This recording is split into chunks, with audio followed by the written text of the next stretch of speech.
ஸ்தோத்திரம் கர்த்தாவே, உமக்கு ஸ்தோத்திரம் ஸ்தோத்திரம் ஸ்தோத்திரமா ஸ்தோத்திரம் ராஜா. பரிசுத்த பிதாவே, கர்த்தர் கிருபை தந்தப்பா ஸ்தோத்திரம். இந்த ஓய்வு நாளின் காலை வழிக்காய் கர்த்தர் நன்றியோடு ஸ்தோத்திரிக்கிறப்பா ஸ்தோத்திரம் ராஜா. கர்த்தர் தானப்பா துதிக்கிற இந்த ஆராதனைகளுக்கு ஆசீர்வாதத்தை கொடுக்க முடியாது நாங்கள் நோக்கி பார்க்கிறப்பா ஸ்தோத்திரம் ராஜா. மீண்டுமாய் இந்த சமுத்திரங்களை ஒன்று கூடி ஆண்டவரே நாங்கள் பாட்டினால் நம்மை துதித்து ஸ்தோத்திரத்தினால் ஒரு மையப்படுத்த முடியாகும். ஆண்டவரே இந்த வசந்தை தியானிக்க முடியாகும். கர்த்தர் கிருபை செய்தபடினால் கர்த்தரை நான் ஸ்தோத்திரிக்கிறப்பா ஸ்தோத்திரம் ராஜா. தொடர்ந்து கர்த்தரின் பிரசன்னம் எங்களோடு கூட இருந்து எங்களை வழிநடத்த முடியாது. ஆண்டவரே துதிக்கிற வாசத்தை கேட்கிற ஒவ்வொருவருக்கும் இது ஒரு ஆசீர்வாதத்தை கொண்டு வர முடியாது. அந்த ஆத்மாவை திருப்தியாக்கி ஆத்மா வாழ்வது போல சகலட்சியம் வாழ்ந்து சுகமாய் இருக்க முடியாது. கர்த்தருக்குள் ஆசீர்வாதமாய் இருக்க முடியாது. கர்த்தர் கிருபை செய்ய உம்முடைய கர்த்தருக்கு கொடுக்கிறேன். கர்த்தருக்கே துதிக்கான மகிமையாவும் ஜெபம் எடுக்கிறேன். இயேசு கிறிஸ்துவின் நாமத்தில் ஜெபிக்கிறேன் ஜீவனுள்ள பிதாவே, ஆமென். நம்ம பாட்டு புக்கில் உள்ள 137வது பாட்டு, தேவ ஆசீர்வாதம் பெருகிடுதே என்ற பாட்டை நாம் பாடுவோம்.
இரண்டாவதாக 41வது பாட்டு, ஆனந்தமாய் இன்பக்க நான் எகிடுவேன், தூய பிதாவின் முகம் தரிசிப்பேன்.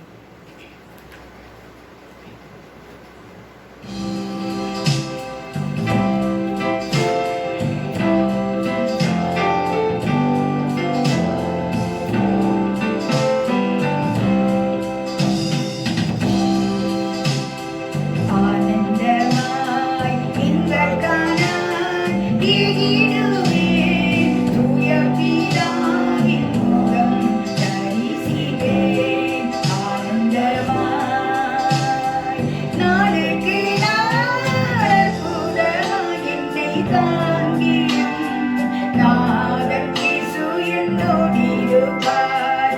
நாளுக்கு நாள் அற்புதமாய் என்னை தாங்கிடும் நாதன் இயேசு என்னோடிருப்பார். ஆனந்தமாய் இன்பக்கானாய் ஏகிடுவேன் தூய பிதாவின் முகம் தரிசிப்பேன் ஆனந்தமாய். சேற்றினின் என்னை தூக்கி இழுத்து மாற்றி உள்ளம் புதிதாக்கினாரே.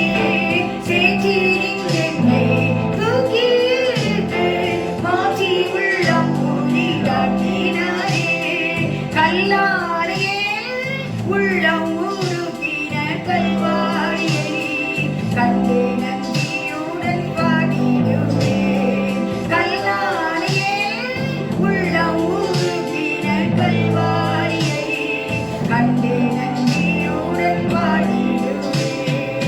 ஆனந்தமாய் இன்பக்கானாய் ஏகிடுவேன் தூய பிதாவின் முகம் தரிசிப்பேன் ஆனந்தமாய்.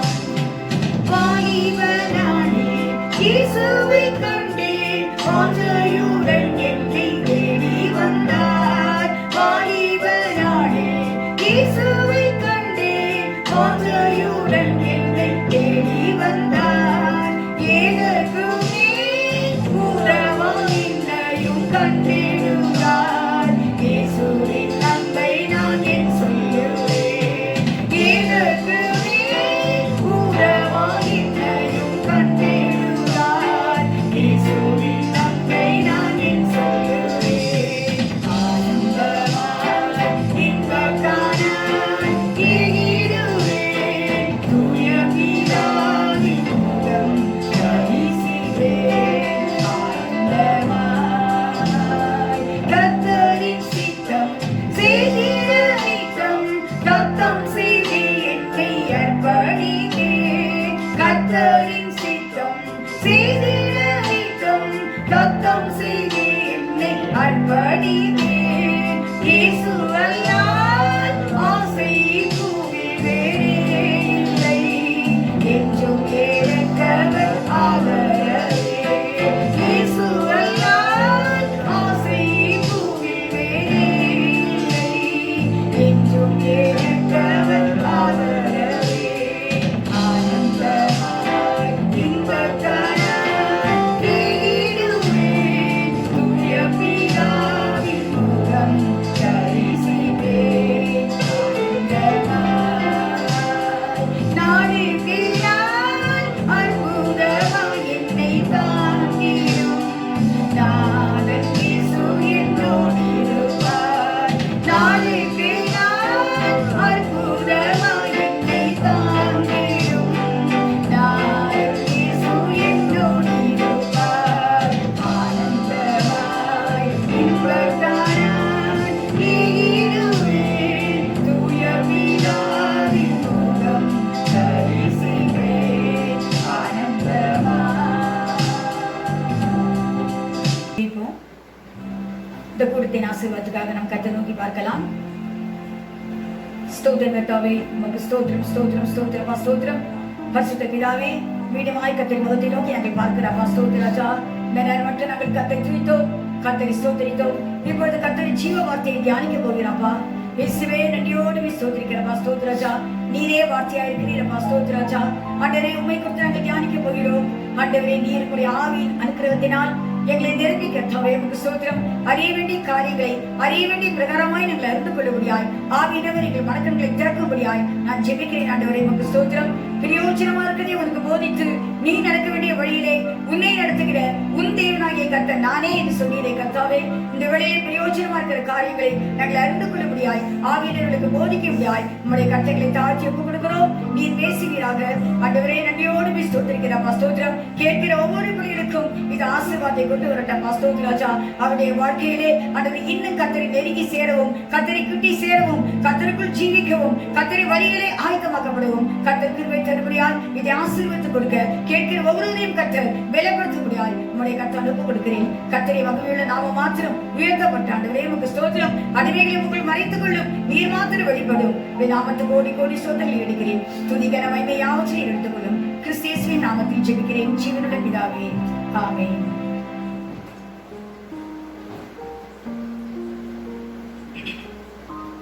கர்த்தருடைய வசனத்தை நாம் தியானிக்கலாம். இந்த வாரம் ரோமருக்கு எழுதிய நிருபம் 11ஆம் அதிகாரம் 17ஆம் வசனத்திலிருந்து 20ஆம் வசனம் வரையிலும் நாம் பார்ப்போம். வாசிக்கலாம். சில கிளைகள் முறிந்து போடப்பட்டிருக்க காட்டொலிவ மரமாகிய நீ அவைகள் இருந்த இடத்தில் ஒட்ட வைக்கப்பட்டு ஒலிவ மரத்தின் வேருக்கும் சாரத்துக்கும் உடன் பங்காளியா இருந்தாயானால் நீ அந்த கிளைகளுக்கு விரோதமாய் பெருமை பாராட்டாதே. பெருமை பாராட்டுவாயானால் நீ வேரை சுமக்காமல் வேர் உன்னை சுமக்கிறது என்று நினைத்துக்கொள். நாம் ஒட்ட வைக்கப்படுவதற்கு அந்த கிளைகள் முறிந்து போடப்பட்டது என்று சொல்லுகிறாயே. நல்லது. அவிசுவாசத்தினாலே அவைகள் முறிந்து போடப்பட்டன. நீ விசுவாசத்தினாலே நிற்கிறாய். மேட்டின சிந்தையாய் இராமல் பயந்திரு. நாம் இங்கு பார்க்கிறோம் 17ஆம் வசனத்தில் 2 வரங்களை குறித்து நாம் பார்க்கிறோம். ஆவியானவர் இங்கு பேசுகிறார் 2 வரங்களை குறித்து. ஒன்று காட்டொலிவ மரம், மற்றொன்று நல்ல ஒலிவ மரம் என்று பார்க்கிறோம். இது யார் என்று பார்க்கலாம். காட்டொலிவ மரம் என்று சொல்லும்போது புறஜாதிகளாகிய நாம் தான் காட்டொலிவ மரம்.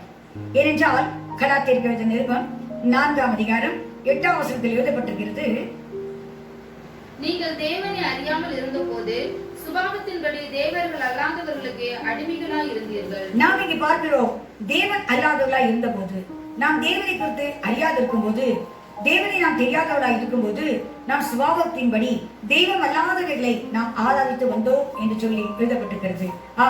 நாம் மரம், இன்னும் கல் போன்ற தெய்வம் அல்லாததை நாம் தியானித்துக் கொண்டு நாம் ஆராதித்துக் கொண்டு வந்தோம். ஆனால் ஆகவே நாம் கர்த்தருக்கு எப்படி இருந்தோம் என்று பார்க்கலாம். நல்ல ஒலிவ மரம் என்று சொல்லும் போது அது இயேசு கிறிஸ்துவை குறிக்கிறது. காட்டொலிவ மரம் என்று சொல்லும் போது புறஜாதியாகிய நாம் இங்கே பார்க்கிறோம் நாம் எப்படி இருந்தோம் என்று சொல்லி நாம் பார்க்கலாம்.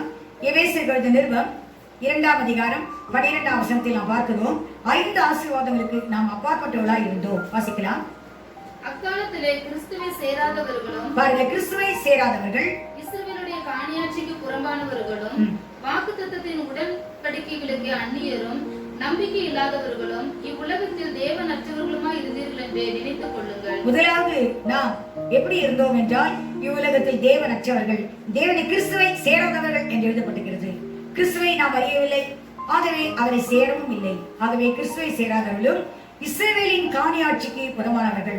இஸ்ரவேல் என்று சொல்கிறது கர்த்தருடைய சொந்த ஜனங்கள், யூத ஜனங்கள். அவருடைய காணியாட்சி என்று சொல்வது அவர்கள் சொந்த ஜனங்கள் என்று அழைக்கப்பட்டார்கள். நாம் கர்த்தரை அறியாதவர்களாய் இருந்தபடினால் நாம் அவருக்கும் நமக்கும் எந்த சம்பந்தமும் இல்லை, எந்த சொந்தமும் இல்லாமல் நாம் இருந்தோம்.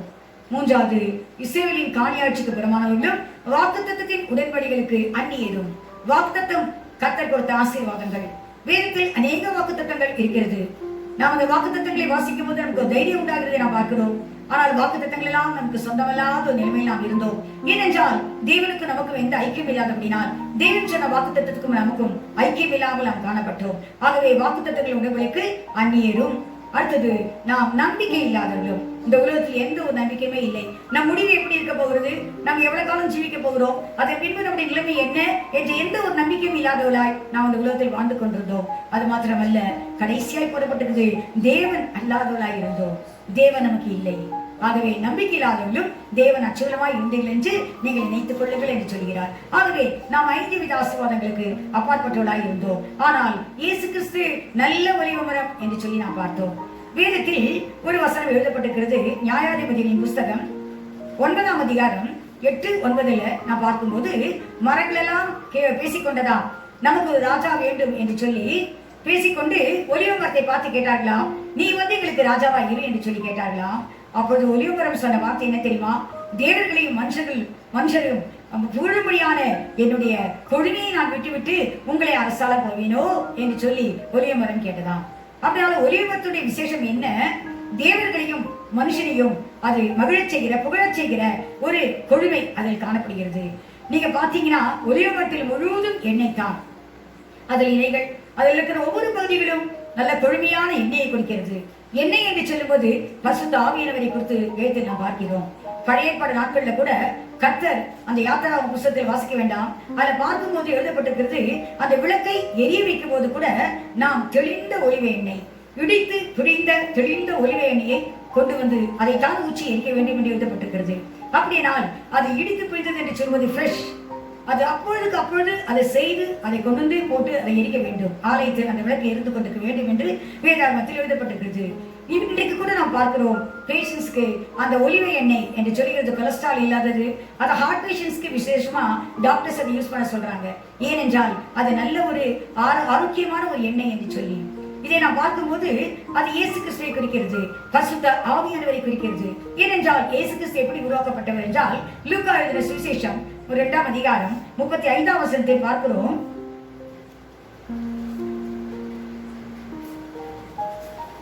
லூக்கா எழுதின சுவிசேஷம்,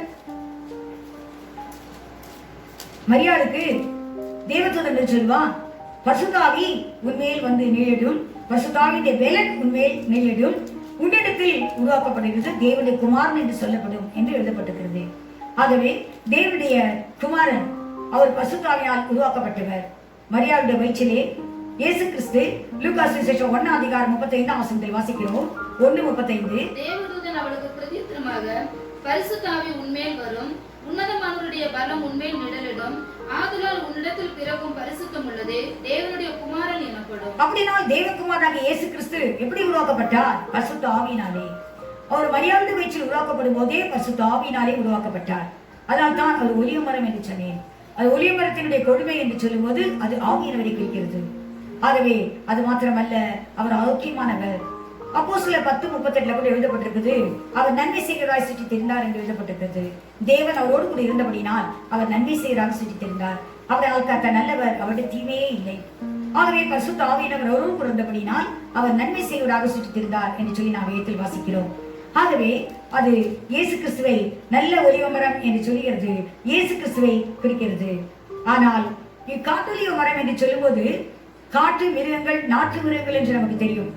நாட்டு மிருகங்கள் நாம் அதை வீட்டில் வளர்க்கலாம், அதோடு பழகலாம், எல்லாம் செய்யலாம். ஆனால் காட்டு மிருகம் என்று சொல்லும்போது அது பயங்கரமானது, கொடூரமானது, அது வைல்டு என்று எழுதப்பட்டது இங்கிலீஷ் பைபிள்ல. அப்படியானால் காட்டு மலை ஒலிவ மரம் என்று சொன்னால் நம்முடைய குணாதிசயங்கள் பயங்கரமாய் இருந்தது ஒரு காலத்தில்.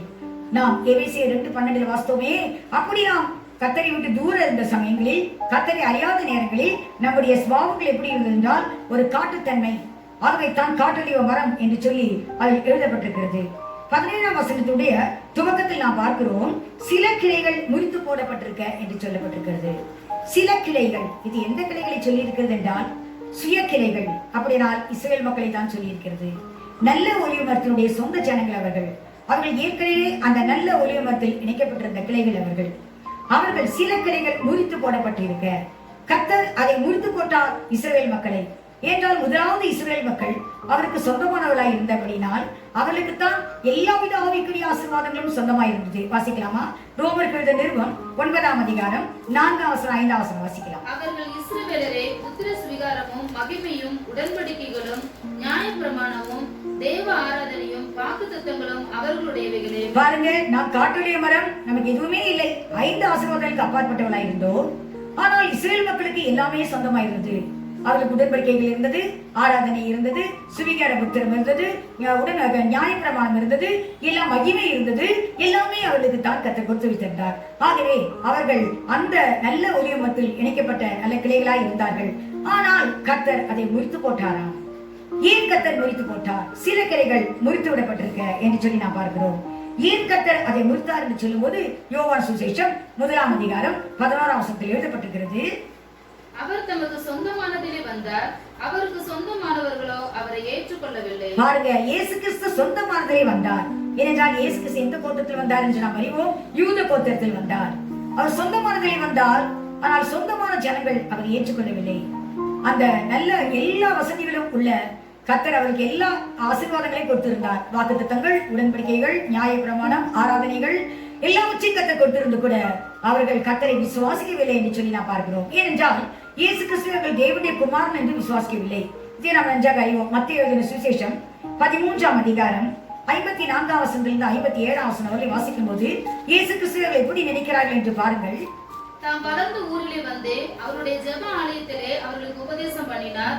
அவர்கள் ஆச்சரியப்பட்டு, இவனுக்கு இந்த ஞானமும் பலத்த செய்கைகளும் எப்படி வந்தது? இவன் தச்சனுடைய குமாரன் அல்லவா? இவன் தாய் மரியாள் என்பவள் அல்லவா? யாக்கோபு, யோசே, சீமோன், யூதா என்பவர்கள் இவனுக்கு சகோதரர் அல்லவா? இவன் சகோதரிகள் எல்லாரும் நம்மிடத்தில் இருக்கிறார்கள் அல்லவா? இப்படி இருக்க இதெல்லாம் இவனுக்கு எப்படி வந்தது என்று சொல்லி அவரை குறித்து இடரல் அடைந்தார்கள். அப்படினால் அவருடைய சொந்த ஜனங்கள் இடரல் அடைகிறார்கள். அப்படியால் என்ன அர்த்தம்? அவர்கள் சொந்த மாம்சத்தை பார்க்கிறார்கள். இவர் தச்சனுடைய குமாரன், இவர் சகோதரர்கள் நம்மிடத்தில் இருக்கிறார்களே, இவருடைய தாய் மரியாள் அல்லவா? இவருக்கு இந்த ஞானம் எங்கிருந்து வந்திருக்க வேண்டும் என்று சொல்லி அவர்கள் ஆச்சரியப்படுகிறார்கள், இடரல் அடைந்தார்கள் என்று சொல்லி எழுதப்பட்டிருக்கிறது. அப்படியானால் அவர் தேவத்தில் வந்தவர், தெய்வகுமாரன் என்று சொல்லி அவர்கள் விசுவாசிக்கவில்லை. ஆகவே தான் அவர்கள் கர்த்தரை ஏற்றுக்கொள்ள முடியாமல் போயிற்று. மார்க்கு எழுதின சுவிசேஷம் 2ஆம் அதிகாரத்தில் ஒரு இன்சன்ஸ் எழுதப்பட்டிருக்கிறது. ஒரு திமிர்வாதக்காரனை 4 பேர் கட்டிலின் மேல் தூக்கி கொண்டு வருகிறார்கள். அப்போது இயேசு கிறிஸ்து ஒரு வீட்டில் பிரசங்கம் பண்ணி கொண்டிருக்கிறார். ஆனால் கூட்டம் பயங்கரமா இருந்தபடினாலே அவர்கள் தூதியை பிரித்து அந்த நோயாளியை உள்ளே இறக்குகிறார்கள். இயேசு கிறிஸ்து அவனை பார்த்து, அவருக்கு தெரியும் இந்த நோய் எதனால் வந்தது என்பதை கற்று அறிந்தபடியினால், உன் மகனே, உன் பாவங்கள் உனக்கு மன்னிக்கப்பட்டது என்று சொன்னார். உடனே அவர்கள் கேட்கிறார்கள், பாவங்களை மன்னிக்க தேவனுக்கு தானே அதிகாரம், இவன் யார் பாவங்களை மன்னிக்க என்று சொன்னார்கள். அவர்கள் சிந்திக்கிறதை கர்த்தர் அறிந்தார், இயேசு கிறிஸ்து அறிந்தார். அறிந்து அவர்களை பார்த்து சொல்கிறார், உன் படுக்கையை எடுத்துக்கொண்டு நட என்று சொன்னார். அவன் எல்லாருக்கும் முன்பாக நடந்தான். அவர்கள் தேவனை மையப்படுத்துகிறார்கள் என்று சொல்லி அதில் நாம் வாசிக்கிறோம். அப்படின்னா அவர்கள் தேவகுமாரன் என்று அவர்கள் இயேசு கிறிஸ்துவை விசுவாசிக்கவில்லை. ஆகவே அவளுக்கு ரட்சிப்பு கிடைக்காமல் போயிற்று. ஆகவே அவர்கள் வெட்டப்பட்டார்கள் என்று சொல்லி எழுதப்பட்டிருக்கிறது. ஆகவே தான் அந்த வசனத்தை நாம் பார்க்கிறோம். அவர்கள் சொந்தமானதை வந்தார், சொந்தமான ஜனங்களை அவர் ஏற்றுக்கொள்ளவில்லை. அவரை தேவன் தான் மன்னிக்கிறதுக்கு அதிகாரம் கொண்டவர், இவன் யார் என்று சொல்லி அவரை குறித்து ஒரு கேவலமாய் இடரலாய் அவர்கள் நினைக்கிறார்கள் என்று சொல்லி நாம் பார்க்கிறோம். ஆனால் அதே அதிகாரம் யோவான் சுவிசேஷம் 1ஆம் அதிகாரம் 12ஆம் வசனத்தில் எழுதப்பட்டிருக்கிறது. யோவான் சுவிசேஷம் 1ஆம் அதிகாரம் 12ஆம் வசனம். அவருடைய நாமத்தின் விசுவாசம் உள்ளவர்களாய் அவரை ஏற்றுக்கொண்டவர்கள் எத்தனை பேர்களோ அத்தனை பேர்களும் தேவனுடைய பிள்ளைகளாகும்படி அவர்களுக்கு அதிகாரம் கொடுத்தார். பாருங்க, அப்படியானால் அவரை விசுவாசிக்கிட்ட நமக்கு, புரஜாதிகளாகிய நமக்கு அவருடைய பிள்ளைகளாக அதிகாரம் கொடுத்திருக்கிறார். இன்னும் நீங்க பார்க்கும்போது இயேசு கிறிஸ்துவை அவர்கள் தெய்வகுமாரன் என்றே அவர்கள் நம்பவில்லை. யோவான் சுவிசேஷம் 8ஆம் அதிகாரத்தில் கூட பார்க்கும்போது அந்த அதிகாரம் முழுவதும் இயேசு கிறிஸ்துவோடு வாக்குவாதம் செய்கிறார்கள். கடைசியில் அவரை கல்லெறிந்து அவரை கொன்று விடலாம் என்று கல்லெறிகிறார்கள். உடனே அவர் மறைந்து விட்டார் என்று சொல்லி எழுதப்பட்டிருக்கிறது. அப்படியானால் இயேசு கிறிஸ்துவை விசுவாசியாதபடியினால் அவர்கள் அவரை ஏற்றுக்கொள்ள முடியல தேவகுமாரன் என்று. ஆகவே அவர்களை கர்த்தர் வெட்டி விட்டார் என்று சொல்லி பார்க்கிறோம். அந்த 17ஆம் வசனத்தில் நாம் பார்க்கும்போது சில கிளைகள் முறித்து போடப்பட்டிருக்க என்று பார்த்தோமே, அது அந்த சுய ஒலிவ மரங்களாகிய அந்த மரக்கிளைகளாகிய அந்த இஸ்ரவேல் மக்கள் தான். அவர்கள் விசுவாசியாதபடினாலே கர்த்தர் அவளை வெட்டி போட்டு, அடுத்ததை மீண்டும் நம்ம வாசிக்கலாம் மீதி உள்ள இடத்தை. அவைகள் இருந்த இடத்தில் ஒட்ட வைக்கப்பட்டு ஒளியமரத்தின் வேருக்கும் சாரத்துக்கும் உடற்பங்காளியாய் இருந்தாயானால். அப்படியானால் கர்த்தர் யார் இந்த இடத்தில் ஒட்ட வைத்திருக்கார் என்று சொன்னால், நம்மை அந்த காட்டிலேயோ மரத்திலிருந்து வெட்டி கொண்டு வந்து அந்த ஒளியமரத்தின் அந்த வெட்டப்பட்ட இடங்களில் கர்த்தர் நம்மை ஒட்டி வைத்திருக்கிறார் என்று சொல்லி நாம் பார்க்கிறோம். இது எப்படி கர்த்தர் அந்த நல்ல ஒலிவ மரத்தில் நம்மை ஒட்டி வைத்திருக்கிறார் என்று பார்க்கும்போது, அவர் புறஜாதிகளாகிய நாம் இயேசு கிறிஸ்துவை ஏற்றுக்கொண்டபடினாலே கர்த்தர் அந்த இடத்தில் நம்மை ஒட்டி வைத்து விட்டார். இப்படி நாம் அந்த ஒலிவ மரத்தினுடைய வேருக்கும் சாரத்துக்கும் பங்காளியா இருக்கிறோம் என்று வேதம் சொல்கிறது. அதில் ஒட்டவதைக்கு வைக்கப்பட்டபடினால் நாம் அதனுடைய வேருக்கும் அதனுடைய கொழுமைக்கும் நாம் பாத்திரங்களா இருக்கிறோம், நாம் பங்காளிகளா இருக்கிறோம் என்று எழுதப்பட்டிருக்கிறது. ஆகவே அந்த வேருக்கும் அந்த கொழுமைக்கும் நாம் பங்காளியா இருக்கிறோம். 18ஆம் வசனத்தை வாசிக்கலாம். ரோமருக்கு எழுதின நிருபம் 11ஆம் அதிகாரம் 18ஆம் வசனம். நீ அந்த கிளைகளுக்கு விரோதமாய் பெருமை பாராட்டாதே. பெருமை பாராட்டுவாயானால் நீ வேரை சுமக்காமல் வேர் உன்னை சுமக்கிறது என்று நினைத்துக்கொள். நாம் இங்கு பார்க்கிறோம், நீ அந்த கிளைகளுக்கு விரோதமாக பெருமை பாராட்டாதே. ஏனென்றால் நாம் பெருமை பாராட்ட எந்த தகுதியுமே இல்லை, நாம் எதுவுமே செய்யவில்லை. நாம் அவரை விசுவாசித்தோம் என்று பார்த்தோமே, அந்த விசுவாசம் கூட இயேசு கிறிஸ்து கொடுத்த விசுவாசம் தான். இப்பொழுது நாம் எப்படி ரட்சிக்கப்பட்டிருக்கிறோம் என்று சொல்லி பார்க்கும்போது, எப்படி ஒத்துழைக்கப்பட்டோம், அந்த வெட்டப்பட்ட இடத்தில் அந்த காற்றொலிவ மரமாகிய நாம் எப்படி ஒட்ட வைக்கப்பட்டிருக்கிறோம் என்று பார்க்கும்போது எபேசியர் எழுதின நிருபம் 2ஆம் அதிகாரம் 8ஆம் வசனத்தை வாசிக்கலாம். கிருபையினாலே விசுவாசத்தை கொண்டு ரட்சிக்கப்பட்டீர்கள், இது உங்களால் உண்டானதல்ல, இது தேவனுடைய ஈவு. நாம் இங்கு பார்க்கிறோம், கிருபையினாலே விசுவாசத்தை கொண்டு ரட்சிக்கப்பட்டீர்கள், இது உங்களால் உண்டானதல்ல, இது நாம் செய்த எந்த நல்ல கிரியினால் இந்த ரட்சிப்பை கர்த்தர் நமக்கு தரவில்லை, கிருபையினாலே என்று எழுதப்பட்டிருக்கிறது. கிருபை என்றால் என்ன? கிரியை செய்யாதவனுக்கு வருகிற ஒரு பெரிய கிஃப்ட். நாம் ஒன்றுமே செய்யவில்லை, கர்த்தருடைய அந்த இரக்கத்தை பெற்றுக்கொள்ள நாம் எதுவுமே செய்யாதபடிக்கு நாம் வெறுமையா இருக்கும் போதே கர்த்தர் நம்மிடத்தில் பாராட்டுகிற பெரிய ஒரு அன்புக்கு, இடையில்லாத ஒரு அன்புக்கு காரணம் தான் அந்த கிருபை என்று சொல்கிறது. கிரியை செய்யாதவனுக்கு வருகிற கூலி கிருபை என்று எண்ணப்படும் என்று வேதத்தில் எழுதப்பட்டிருக்கிறது. அதுதான் ஒரு கிஃப்ட். நாம் அந்த கிஃப்ட்டுக்கு எதுவுமே பார்த்தவான் அல்ல. கிஃப்ட் என்று சொல்கிறது இலவசமாய் நமக்கு கிடைக்கக்கூடியது. அதுதான் கர்த்தர் கொடுத்த ரட்சிப்பு. ரட்சிப்பு என்று சொன்னால் ஆத்மாவுக்கும் சரீரத்துக்கும் பெரிய ஒரு பாதுகாப்பு. ஆகவே தான் நாம் இங்கே எபேசியர் 2:8 அந்த வசனத்தை நாம் பார்க்கிறோம். கிருபையினாலே விசுவாசத்தை கொண்டு ரட்சிக்கப்பட்டீர்கள், இது உங்களால் உண்டானதல்ல, இது தேவனுடைய ஈவு என்று பார்க்கிறோம். இதை எப்படி நாம் பெற்றுக்கொண்டோம் என்று சொல்லும்போது கலாத்தியர் எழுதின நிருபம் 3ஆம் அதிகாரம் 27ஆம் வசனம். விசுவாசித்து ஞானஸ்நானம் பெற்று இந்த ரட்சிப்பை நாம் பெற்றுக்கொண்டோம். வாசிக்கலாம். கலாத்தியர் 3:27. ஏனெனில் உங்களில் கிறிஸ்துவுக்குள்ளாக ஞானஸ்நானம் பெற்றவர்கள் எத்தனை பேரோ அத்தனை பேரும் கிறிஸ்துவை தரித்துக் கொண்டீர்களே. அப்படினால் ஞானஸ்நானம் பெற்றவர்கள் எத்தனை பேர்களோ அத்தனை பேரும் கிறிஸ்துவை தரித்துக் கொண்டீர்களே. நாம் ரட்சிக்கப்பட்டிருக்கிறோம். நாம் ஞானஸ்நானம் பெற்றவர்கள் எல்லாருமே ரட்சிக்கப்பட்டவர்கள் தான். நாம் பாவங்கள் கழுவப்பட்டு நாம் கர்த்தருடைய மரணத்தோடு ஐக்கியப்பட்டு ஒப்புரவாக்கப்பட்டு அவர் ஜீவனாலே நாம் ரட்சிக்கப்படுகிறோம். இது ரோமர் 5:10 எழுதப்பட்டிருக்கிறது. அப்படி நாம் ரட்சிக்கப்பட்டு நாம் இந்த ரட்சிப்புக்குள்ள கர்த்தர் கொண்டு வந்தார். ஆகவே நாம் ஞானஸ்நானம் பெற்று ரட்சிக்கப்பட்டோம். அது மாத்திரமல்ல, எபேசியர் 1ஆம் அதிகாரம் 13ஆம் வசனத்தில் எழுதப்பட்டிருக்கிறது. நாம் சத்திய வசனத்தை கேட்டு விசுவாசியான போது பரிசுத்த ஆவியை கர்த்தர் நமக்கு தந்திருக்கிறார். பரிசுத்த ஆவியினாலே முத்திரை போடப்பட்டீர்கள் என்று எழுதப்பட்டிருக்கிறது. நாம் ஞானஸ்நானம் பெறும்போதே கர்த்தர் என்னுடைய பிள்ளை என்று அதை உறுதிப்படுத்தும்படியாய் பரிசுத்த ஆவியினாலே ஒரு முத்திரை போடுகிறார். இயேசு கிறிஸ்து ஞானஸ்நானம் பெற்று கரையேறுடனே பரிசுத்த ஆவியினர் அதை குறித்து சாட்சி கொடுத்தார். இவருடைய நேசகுமாரன் இவள் பிரியமா இருக்கிறேன் என்று சொல்லி, அப்படியே நாம் ஞானஸ்நானம் பெற்றவுடனே பரலோகத்தில் ஆவியானவர் நம்மை குறித்து ஒரு சாட்சி கொடுக்கிறார். அதான் முத்திரை என்று சொல்லி எழுதப்பட்டிருக்கிறது. முத்திரை போடுகிறார். சத்திய வசனத்தை கேட்டு விசுவாசியான போது பரிசுத்த ஆவியால் முத்திரை போடப்பட்டீர்களே என்று சொல்லி எழுதப்பட்டிருக்கிறது. ஆகவே நாம் இப்படி அவருக்கு சொந்தமானோம். அந்த விசுவாசமும் அவரால் தான் கிடைத்தது. ரட்சிப்பும் அவர் தான் நமக்கு சம்பாதித்து கொடுத்தார். அதனால்தான் தீத்து எழுதின நிருபம் 3ஆம் அதிகாரம் 5ஆம் வசனத்தில் எழுதப்பட்டிருக்கிறது. நாம் செய்த நீதியின் கிரியைகளின் நிமித்தம் அவர் நம்மை ரட்சியாமல் தமது இரக்கத்தின்படியே மறு ஜென்ம முழுக்கினாலும் பரிசுத்த ஆவியினுடைய புதிதாக்குதலினாலும் நம்மை ரட்சித்தார். நாம் இங்கு பார்க்கிறோம், தொடங்கும் போதே நாம் செய்த நீதியின் கிரியைகள் நிமித்தம் அவர் நம்மை ரட்சியாமல். நாம் செய்த நல்ல காரியங்கள் இல்ல, நாம் பக்தியா இருந்தபடினால், நாம் நீதிமானா இருந்தபடினால், சுத்தமா இருந்தபடினால் கர்த்தர் ரட்சிப்பை தரவில்லை.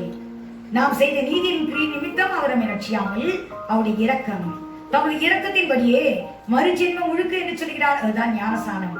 பரிசுத்த ஆவியின் புதிதாக்குதல் என்று சொல்கிறார். அதுதான் பரிசுத்த ஆவியினுடைய நிறைவு. இதனால் கர்த்தர் நம்மை ரட்சித்திருக்கிறார் என்று சொல்லி நாம் பார்க்கிறோம். நமக்கு எந்த தகுதியுமே இல்லை, ஆனால் கர்த்தர் இந்த ரட்சிப்பை கொடுத்தபடினால் தான் அது கிருபையினாலே பெற்றுக்கொண்டது என்று சொல்லி வேதத்தில் எழுதப்பட்டிருக்கிறது. எபேசியர் எழுதின நிருபம் 2ஆம் அதிகாரம் 13ஆம் வசனத்தில் எழுதப்பட்டிருக்கிறது. நாம் 12ஆம் வசனம் வாசித்தோம். 5 ஆசீர்வாதங்களுக்கு நாம் புறம்பாயிருந்தோம் என்று சொல்லி பார்த்தோம். ஆனால் இப்படி நாம் இயேசு கிறிஸ்துக்குள் நெருக்கமாய் வந்தோம் என்று பார்க்கும்போது எபேசியர் 2:13 எழுதப்பட்டிருக்கிறது. முன்னை தூரமாய் இருந்த நீங்கள் இப்பொழுது கிறிஸ்து இயேசுவுக்குள் கிறிஸ்துவின் இரத்தத்தினாலே சமீபமானீர்கள். இயேசு கிறிஸ்துவின் இரத்தம் நம்மை சமீபமாக்கிற்று. இந்த ரட்சிப்பை நமக்கு கொடுத்தது, இந்த ரட்சிப்பை நமக்கு இலவசமாய் கொடுத்தது என்னவென்றால் இயேசு கிறிஸ்துவின் இரத்தம். இதை குறித்து இயேசு கிறிஸ்து அழகாய் சொன்னார். உலகத்தில் இருக்கும்போது யோவானுக்கு எழுதின யோவான் சுவிசேஷம் 12ஆம் அதிகாரம் 32-33 வசனம். யோவான் சுவிசேஷம், பூமியிலிருந்து உயர்த்தப்பட்டிருக்கும் போதே எல்லாரும் என்னிடத்தில் இழுத்துக் கொள்ளுவேன் என்றார். தாம் என்ன விதமான மரணமாய் மரிக்கப் போகிறார் என்பதை குறிக்கும்படி இப்படி சொன்னார். கர்த்தர் மரிக்கப் போவதை ஒரு குறிக்கும்படியாக சில காரியங்களை சொல்கிறார். அதுல சொல்கிறார், நான் உயர்த்தப்படும் போது எல்லாரையும் என்னிடத்தில் இழுத்துக் கொள்வேன். அவரால் அவர் சிலுவை மரத்தில் தொங்கும் போது, அது சிலுவை மரத்தில் உயர்த்தப்படும் போது எல்லாரையும் நான் இழுத்துக் கொள்வேன் என்று சொல்கிறார். ஆகவே தான் அந்த சிலுவை மரத்தின் மூலமாய்த்தான் அந்த ரத்தத்தினாலே நீங்கள் செழிப்பானீர்கள் என்று சொல்லப்பட்டிருக்குது. சிலுவை அவர் சிந்த ரத்தத்தினாலே நம்மை சமீபமாக்கி விட்டார், அவருக்கு நெருக்கமாய் சேர்த்துக் கொண்டார் என்று பார்க்கிறோம். இயேசு கிறிஸ்து உலகத்தில் இருக்கும் போது சொன்ன ஒரு வார்த்தை சீஷர்களிடத்தில் மத்தேயு எழுதின சுவிசேஷம் 10ஆம் அதிகாரம் 6ஆம் வசனத்தில் எழுதப்பட்டிருக்கிறது. காணாமல் போன இஸ்ரவேல் வீட்டார் இடத்துக்கு போங்கள், நீங்கள் சமாரியா தேசத்துக்கு பிரஜாதிகளுக்கு தேசத்துக்கு போக வேண்டாம் என்று சொல்கிறார். வாசிக்கலாமா? மத்தேயு எழுதின சுவிசேஷம் 10ஆம் அதிகாரம் 5, 6 வசனங்கள். இந்த 12 இயேசு அனுப்புகையில் அவர்களுக்கு கட்டளையிட்டு சொன்னது என்னவென்றால், நீங்கள் புறஜாதியார் நாடுகளுக்கு போகாமலும் சமாரியர் பட்டணங்களில் பிரவேசியாமலும் காணாமல் போன ஆடுகளாக இஸ்ரவேல் வீட்டாரிடத்திற்கு போங்கள். பாருங்க, கண்டிப்பாய் கர்த்தர் சொல்கிறார், புறஜாதிகளிடத்தில் போக வேண்டாம். ஆனால் நமக்கு ரட்சிப்பே இருந்திருக்காது. புறஜாதிகளிடத்தில் போக வேண்டாம், நீங்கள் இஸ்ரவேல் மக்களிடத்தில் காணாமல் போன இஸ்ரவேல் மக்களிடத்தில் போங்கள் என்று கர்த்தர் சொன்னார். ஆனால் இயேசு கிறிஸ்து உலகத்தில் இருக்கும் போது அவரை தேடி வந்த புறஜாதிகளை கர்த்தர் அவளை ஆசீர்வதித்தார், அவருடைய தேவையை சந்தித்தார் என்று சொல்லி நாம் பார்க்கிறோம். அதுல முதலாவது நாம் பார்க்கும்போது மத்தேயு எழுதின சுவிசேஷம் 15ஆம் அதிகாரம் 21ஆம் வசனத்திலிருந்து பார்க்கும்போது ஒரு சீரோனியனிக்கா ஸ்திரீ, கானானிய ஸ்திரீ என்று எழுதப்பட்டிருக்கிறது. அவள் தன்னுடைய மகள் பிசாசினால் மிகவும் வேதனைப்படுகிறாள் என்று சொல்லி அவர் தேடி வந்தாள். அவரிடத்தில் வந்து அவள் சுகத்துக்காக தேடி வரும்போது இயேசு கிறிஸ்து ஒரு வார்த்தை சொல்கிறார். அவள் இயேசு கிறிஸ்து எங்க போனாலும் பின்னாலே தொடர்ந்து வந்தாளாம். அப்போது இயேசு கிறிஸ்து அவளை பார்த்து சொல்கிறார், பிள்ளைகளுடைய அப்பத்தை. அப்போது அவர் முதலாவது எதுவுமே சொல்லவில்லை, பேசாமல் இருக்கிறார். சீஷர்கள் சொல்கிறார்கள், அவள் எங்கே போனாலும் பின்பற்றி வருகிறாளே, அவளுக்கு ஏதாவது ஒன்று சொல்லக்கூடாதா என்று. அப்போது இயேசு கிறிஸ்து சொன்னார், பிள்ளைகளுடைய அப்பத்தை எடுத்து நாய்க்குட்டிக்கு போடுகிறது நல்லதல்ல என்று சொன்னார். ஏனென்றால் பிள்ளைகளுக்காக தான் இயேசு கிறிஸ்து வந்தார். அது நாய்க்குட்டி, புறஜாதிகள் நாய்க்குட்டிகள் என்று சொல்கிறார். ஆனால் அந்த ஸ்ரீ சொன்னாள், மெய்தான் ஆண்டவரே, ஆனால் மேஜையிலிருந்து விழும் துணிக்கைகளை நாய்க்குட்டிகள் தின்னுமே என்று சொன்னாள். உடனே இயேசு கிறிஸ்து அவளை பார்த்து, ஸ்ரீயே, உன் விசுவாசம் பெரியது, நீ விரும்புகிறபடியே உனக்கு கடவுது என்று சொன்னார். அவள் வீட்டுக்கு போய் பார்க்கும்போது அவளுடைய மகள் சொத்தமாய் இருந்தாளாம், பூர்ண சுகம் பெற்றிருந்தாள் என்று பார்க்கிறோம். அப்படியால் கர்த்தர் அவளை புகழ்ச்சியாக பேசுகிறார், ஸ்ரீயே, உன் விசுவாசம் பெரியது என்று சொல்லி. அவள் மகள் அல்ல, ஸ்ரீதான், ஏனென்றால் புறஜாதி. அப்படி அவள் இயேசு கிறிஸ்து உலகத்தில் இருந்த போது அவர் எல்லாரையும் புறஜாதிகளுக்கு கூட அவரை தேடி வந்தவர்களுக்கு கர்த்தர் இறங்கினார் என்று நாம் பார்க்கிறோம். அவர் எந்த காரியத்துக்கு வந்தாலும் கர்த்தர் அவளுக்கு இறங்கி அவளுக்கு உதவி செய்கிறார். லூக்கா எழுதின சுவிசேஷம் 7ஆம் அதிகாரம் 2ஆம் வசனத்திலிருந்து 9ஆம் வசனம் பார்க்கும்போது ஒரு நூற்றுக்கதிபதியை பார்க்கிறோம். அந்த நூற்றுக்கதிபதியுடைய வேலைக்காரன், ரொம்ப பிரியமான வேலைக்காரன், அவன் சுகமில்லாமல் இருக்கிறான். அவன் இயேசு கிறிஸ்து கிட்ட வருகிறான். உடனே அவன் கர்த்தர்ட்ட சொல்கிறான். வாசிக்கலாமா? லூக்கா எழுதின சுவிசேஷம் 7ஆம் அதிகாரம் 2லிருந்து 9 வரையும். அங்கே 100க்கு அதிபதியாக ஒருவனுக்கு பிரியமான வேலைக்காரன் வியாதிப்பட்டு மரண அவஸ்தையா இருந்தான். அவன் இயேசுவை குறித்து கேள்விப்பட்ட போது அவர் வந்து தன் வேலைக்காரனை குணமாக்க வேண்டும் என்று அவரை வேண்டிக் கொள்ளும்படி யூதருடைய மூப்பரை அவரிடத்தில் அனுப்பினான். அவர்கள் இயேசுவிடத்தில் வந்து அவரை கருத்தாய் வேண்டிக் கொண்டு, நீர் இந்த தயவு செய்கிறதற்கு அவன் பாத்திரனாய் இருக்கிறான், அவன் நம்முடைய ஜனத்தை நேசிக்கிறான், நமக்கு ஒரு ஜெப ஆலயத்தையும் கட்டினான் என்றார்கள். அப்பொழுது இயேசு அவர்களுடனே கூட போனார். வீட்டுக்கு சமீபமான போது 100க்கு அதிபதி தன் சிநேகிதரை நோக்கி, நீங்கள் அவரிடத்தில் போய், ஆண்டவரே, நீர் வருத்தப்பட வேண்டாம், நீர் என் வீட்டு வாசலுக்குள் பிரவேசிக்க நான் பாத்திரன் அல்ல, நான் உம்மிடத்தில் வரவும் என்னை பாத்திரனாக எண்ணவில்லை, ஒரு வார்த்தை மாத்திரம் சொல்லும், அப்பொழுது என் வேலைக்காரன் சொஸ்தமாவான். நான் அதிகாரத்திற்கு கீழ்ப்பட்டவனாய் இருந்தும் எனக்கு கீழ்ப்பட்டிருக்கிற சேவகரும் உண்டு. நான் ஒருவனை போவென்றால் போகிறான், மற்றொருவனை வா என்றால் வருகிறான், என் வேலைக்காரனை இதை செய் என்றால் செய்கிறான் என்று நான் சொன்னதாக சொல்லுங்கள் என்று அவர்களை அனுப்பினான். இயேசு இவைகளை கேட்டு அவனை குறித்து ஆச்சரியப்பட்டு திரும்பி தமக்கு பின் செல்கிற திரளான ஜனங்களை நோக்கி, இஸ்ரவேலருக்குள்ளும் நான் இப்படிப்பட்ட விசுவாசத்தை காணவில்லை என்று உங்களுக்கு சொல்லுகிறேன் என்றார். அப்படியால் இஸ்ரவேலருக்குள்ளும் அப்படிப்பட்ட விசுவாசம் இல்லை. அந்த 100 பிரஜாதி, ஆனால் அவனுக்குள் பெரிய விசுவாசம் இருந்தது. அவருடைய சொந்த ஜனங்களுக்குள் இல்லாத ஒரு விசுவாசத்தை கர்த்தர் பார்த்து அவனை குறித்து அறிக்கை செய்கிறார். இவன் இஸ்ரவேலருக்குள்ளும் இல்லாத பெரிய விசுவாசத்தை உடையவனா இருக்கிறானே என்று சொல்லி. ஏற்றால் அவன் சொல்கிறான், ஆண்டவரே, நீர் என் வீட்டு வாசலுக்கு வருவதற்கு நான் பார்த்தவான் அல்ல, ஒரு வார்த்தை சொன்னால் போதும், என் வேலைக்காரன் சுத்தமாவான். அவர் சொன்னபடியே அவன் சுகமாய் இருந்தான். ஆகவே தான் அவனுக்கு பெரிய விசுவாசம் வந்தது. கர்த்தர் அவனை பார்த்து புகழ்ச்சியாய் சொல்கிறார் என்று பார்க்கிறோம். அடுத்தது லூக்கா எழுதின சுவிசேஷம் 17ஆம் அதிகாரம் 12ஆம் வசனத்திலிருந்து 19ஆம் வசனம் ஒரு சம்பவத்தை பார்க்கிறோம். 10 குஷ்டரோகிகள் இயேசு கிறிஸ்து கிட்ட வந்தாங்க. வந்து தூரத்திலிருந்தே பார்த்து, இயேசையரே, எங்களை குணமாக்கும் என்று சொல்லி கேட்டார்கள். உடனே அவர், உங்களை கொண்டு நீங்கள் போய் ஆசாரியத்தை உங்களை காண்பியுங்கள் என்று சொன்னார். உடனே அவர்கள் ஆசாரியத்தை காண்பிக்க போகும்போது ஒருவன் சுத்தமானான். ஆனால் 10 பேர் வந்து அவர்கிட்ட கேட்டார்கள், 10 பேரும் சுஸ்தமானார்கள்.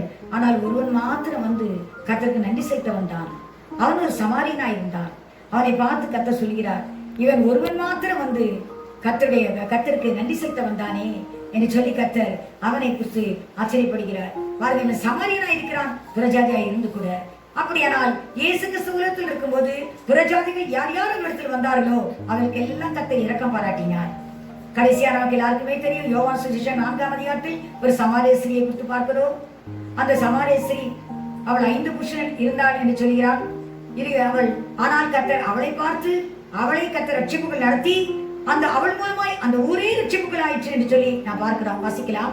யோவான் சுவிசேஷம் 4ஆம் அதிகாரம் 39 42 வரையும் வாசிப்போம். நான் செய்த எல்லாவற்றையும் எனக்கு சொன்னார் என்று சாட்சி சொன்ன அந்த ஸ்திரீயினுடைய வார்த்தை நிமித்தம் அந்த ஊரில் உள்ள சமாரியரில் அநேகர் அவர் மேல் விசுவாசம் உள்ளவர்களானார்கள். சமாரியர் அவரிடத்தில் வந்து தங்களிடத்தில் தங்க வேண்டும் என்று அவரை வேண்டிக் கொண்டார்கள். அவர் 2 நாள் அங்கே தங்கினார். அப்பொழுது அவருடைய உபதேசத்தின் நிமித்தம் இன்னும் அநேகம் பேர் விசுவாசித்து அந்த ஸ்திரீயை நோக்கி, உன் சொல்லி நிமித்தம் அல்ல, அவருடைய உபதேசத்தை நாங்கள் கேட்டு அவர் மெய்யாய் கிறிஸ்துவாகிய உலக இரட்சகர் என்று அறிந்து விசுவாசிக்கிறோம் என்றார்கள். பாருங்க, அப்படினால் கர்த்தர் அந்த சமாரிய ஸ்திரீ நிமித்தம் அந்த ஊர் முழுதும் ரட்சிக்கப்பட்டார்கள்.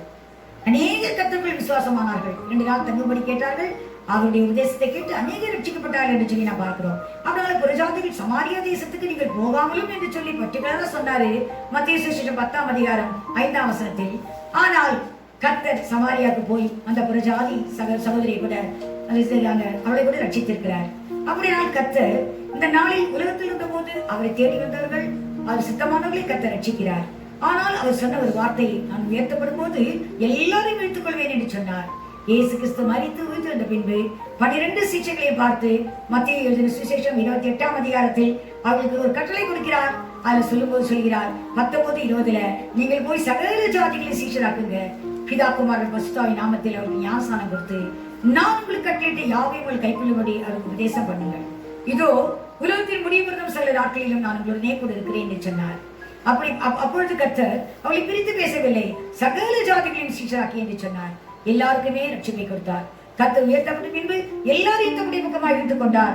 ஆனால் தான் புறஜாதியாகிய நாம் கூட இந்த நாளில் ரட்சிக்கப்பட்டு அந்த கிளைகள் நறுக்கப்பட்ட இடத்திலே நம்மை ஒட்டி வைத்திருக்கிறார் என்று சொல்லி நாம் பார்க்கிறோம். புறஜாதிகளை நம்மைத்தான் கர்த்தர் ஒட்டி வைத்திருக்கிறார் அந்த இடத்துல.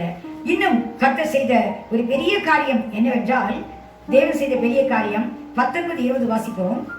ஆகையால் நீங்கள் புறப்பட்டு போய் சகல ஜாதிகளின் சீஷராக்கி பிதா குமாரன் பரிசுத்த ஆவியின் நாமத்திலே அவர்களுக்கு ஞானஸ்நானம் கொடுத்து நான் உங்களுக்கு கட்டளையிட்ட யாவையும் அவர்கள் கைக்கொள்ளும்படி அவர்களுக்கு உபதேசம் பண்ணுங்கள்.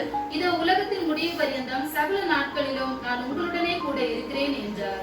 அப்படியானால் கர்த்தர் நமக்கு நாளை ரட்சிப்பை புறஜாதிகளாகிய நமக்கும் வித்தியாசமில்லாமல் ரட்சிப்பை கொடுத்து அந்த கிளைகளில் நம்மை ஒட்ட வைத்திருக்கிறார். இஸ்ரேல் மக்கள் விசுவாசியாதபடினால் அவளை வெட்டி போட்டு அந்த இடத்துல நம்மை ஒட்ட வைத்திருக்கிறார் என்று பார்க்கிறோம். கிராஃப்டட் என்று எழுதப்பட்டிருக்கிறது இங்கிலீஷ் வேர்ட்ல பார்த்தீங்கன்னா ஒட்டி வைத்திருக்கிறார். அந்த சொரிய கிளைகளை வெட்டி போட்டார், ஆனால் நம்மை ஒட்டி வைத்திருக்கிறார். நமக்கும் ஒரு எச்சரிப்பை கர்த்தர் தந்திருக்கிறார்.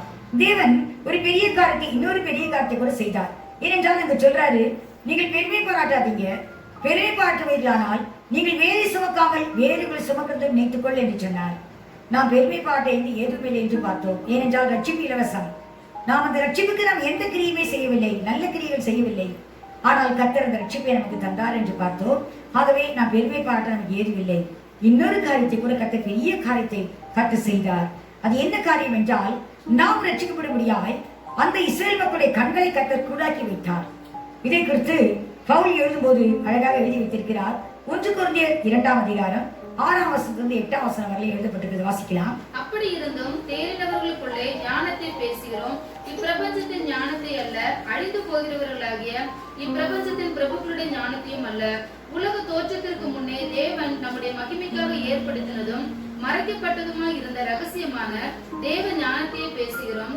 அதை இப்பிரபஞ்சத்துக்கு பிரபுக்களில் ஒருவனும் அறியவில்லை. பாருங்க, இந்த பிரபஞ்சத்தின் பிரபுக்களில் ஒருவரும் அந்த ஞானத்தை அறியவில்லை. அறிந்தார்களானால் மகிமையின் கர்த்தரை அவர்கள் சிலுவையில் அறைந்திருக்க மாட்டார்களே. அப்படினால் கர்த்தரை குறித்து அவர்கள் அறிந்திருந்தால் மகிமையின் கர்த்தரை, ஏனென்றால் அவர் விழித்திருந்தார், அதுவே மகிமையின் கர்த்தர், அவரை சிலுவையில் அறைந்திருக்க மாட்டார்கள் என்று சொல்லி சொல்கிறார் பவுல். அப்படினால் கர்த்தருடைய கண்களை கூட்டாக்கி வைத்தார். என்ன கூட்டாட்டம் என்றால், தேவகுமாரன் என்றவர்கள் அறியவில்லை. அவர் தேவகுமாராய் இருந்தனால் தான் 3ஆம் நாள் உயிரோடு எழுந்தார்.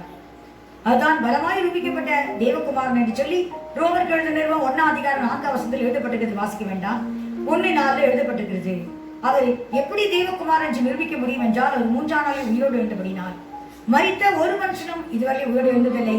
ஆனால் இயேசு கிறிஸ்து மரித்து 3ஆம் நாள் உயிரோடு எழுந்தபடினால் அவர் தேவகுமாரன் என்று பலமாய் நிரூபிக்கப்பட்டவர் என்று சொல்லி வேதம் திட்டமாய் தெளிவாய் சொல்லுகிறது. ஆனால் இவர்கள் தேவகுமாரன் என்று அவரை விசுவாசியாதபடினால் அவரை நம்பவில்லை, அவரை ஏற்றுக்கொள்ளவில்லை என்று சொல்லி நாம் பார்க்கிறோம். இயேசு கிறிஸ்து பாடுபடும் போது கூட அந்த யூதாஸ் நமக்கு எல்லாருக்குமே தெரியும். துரோகியாக யூதாஸ் காரியத்து கர்த்தருக்கு அந்த வெள்ளிக்காசை தூக்கி அங்கே எரிந்து விட்டு அவன் நாச்சு கொண்டு செத்து விட்டான். அவன் சொன்ன ஒரு வார்த்தை என்ன தெரியுமா? 27ஆம் அதிகாரம் 3-5 வரை பார்க்கும்போது அவன் சொல்லுகிறான், குற்றமில்லாத ரத்தத்தை நான் காட்டி கொடுத்தனே என்று சொல்லி. அப்படினால் அவன் அதை உணர்கிறான். குற்றமில்லாத ஒரு ரத்தம், அவர் காட்டி கொடுக்கப்பட எந்தவித பாவமும் செய்யவில்லையே, அவர் கொலை செய்யப்பட எந்தவித பாவமும் செய்யவில்லையே என்று சொல்லி அவன் சொல்லுகிறான். அப்படி சொல்லி அந்த காசை எரிந்து விட்டு அவன் நாடு கொண்டு செத்தான். கர்த்தரிடத்தில் வரவில்லை என்று பார்க்கிறோம். அதே அதிகாரம் 17ஆம் வசனத்தில் எழுதப்பட்டிருக்கிறது.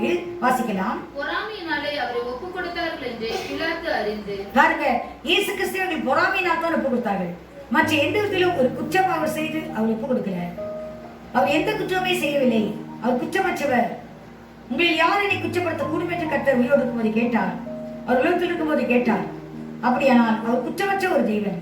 ஆனால் அவரை பொறாமையினாலே தான் அவரை குற்றவாளி என்று சொல்லி அவரை சிலுவையில் அறிந்தார்கள். 19ஆம் வசனம், அதே அதிகாரம் 19ஆம் வசனத்தில் எழுதப்பட்டிருக்கிறது. வாசிக்கலாம். அவன் நியாயசனத்தில் உட்கார்ந்திருக்கையில் அவனுடைய மனைவி அவனிடத்தில் ஆள் அனுப்பி. யார் என்றால் பிலாத்துவின் மனைவி. பிலாத்து நியாயசனத்தில் உட்கார்ந்து கொண்டிருக்கும் போது அவனுடைய மனைவி சொல்கிறாள், நீர் அந்த நீதிமானை ஒன்றும் செய்ய வேண்டாம், அவர் நிமித்தம் இன்றைக்கு சொப்பனத்தில் வெகு பாடுபட்டேன் என்று சொல்ல சொன்னாள். அவள் அவரை இயேசு கிறிஸ்து ஒரு நீதிமான் என்று சொல்கிறாள். அவரை நான் சொப்பனத்தில் பார்த்தேன், அவருக்கு எதுவும் செய்யாதீங்க என்று சொன்னால். ஆனால் 20ஆம் வசனத்தில் வாசிக்கலாம். பரபாசை விட்டுவிட கேட்டுக்கொள்ளவும் இயேசுவை கொலை செய்விக்கவும் பிரதான ஆசாரியரும் மூப்பரும் என்ன சொல்கிறாள் என்றால் அவரை கொலை செய்ய வேண்டும் நிச்சயமாய். ஏதான் பவுல் எழுதினார். அவருடைய அந்த ரகசியத்தை அவர்கள் அறியவில்லை. அறிந்திருந்தால் மகிமையின் கர்த்தரை சிலுவையில் அறிந்திருக்க மாட்டார்கள்.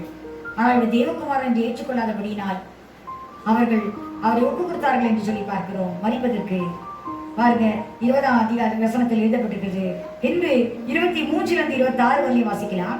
தேசாதிபதியோ ஏன் என்ன பொல்லாப்பு செய்தான் என்றான். தேசாதிபதி கேட்கிறார், ஏன் என்ன பொல்லாப்பு செய்தான் என்று சொல்லி. அதற்கு அவர்கள் அவனை சிலுவையில் அறைய வேண்டும் என்று அதிகமாய் கூக்குரலிட்டு சொன்னார்கள். கலக்கம் அதிகமாகிறதே அல்லாமல் தன் கிரயத்தினாலே பிரயோஜனமில்லை என்று பிலாத்து கண்டு தண்ணீரை அள்ளி ஜனங்களுக்கு முன்பாக கைகளை கழுவி, இந்த நீதிமானுடைய இரத்த பழிக்கு நான் குற்றமற்றவன், நீங்களே பார்த்துக் கொள்ளுங்கள் என்றான்.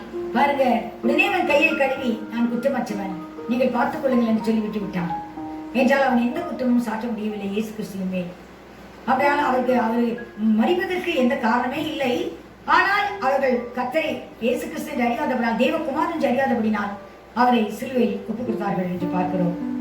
அதே அதிகாரத்துல நாம் என்ன பார்க்கும்போது சிலுவையில் தொங்கிக் கொண்டிருக்கும் போது கூட அநேகர் அவரை பார்த்து பேசினார்களாம். 39-43 வாசிப்போம்.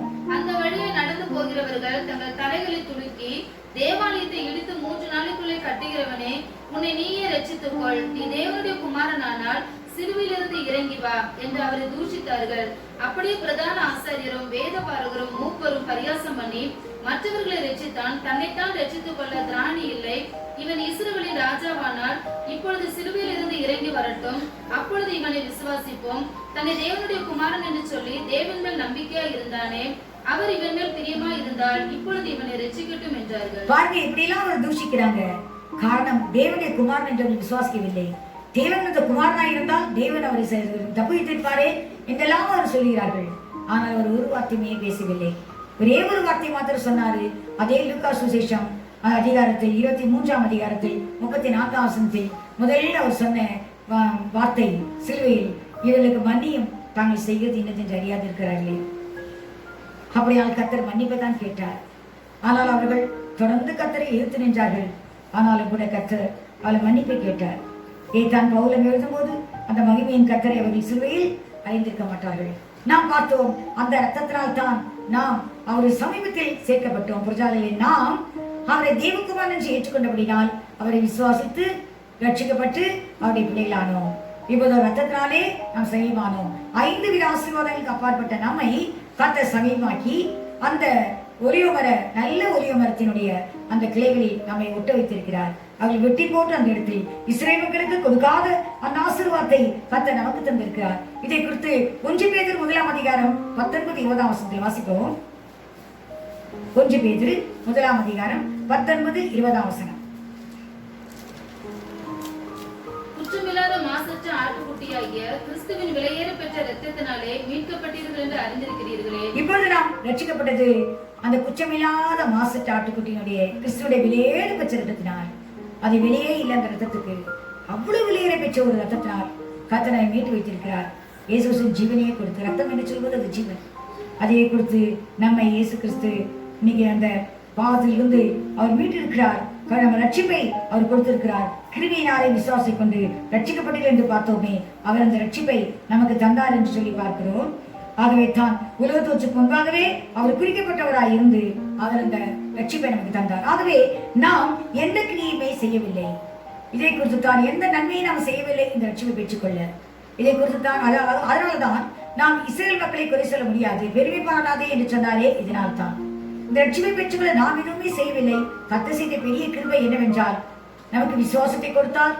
இரண்டாவது, அவருடைய கண்களை கூடாக்கி நம்முடைய ரட்சிப்பை நிறைவேறும்படியால் கர்த்தர் அவருக்கு அந்த அறியாமையான அந்த காரியத்தை செய்தார்.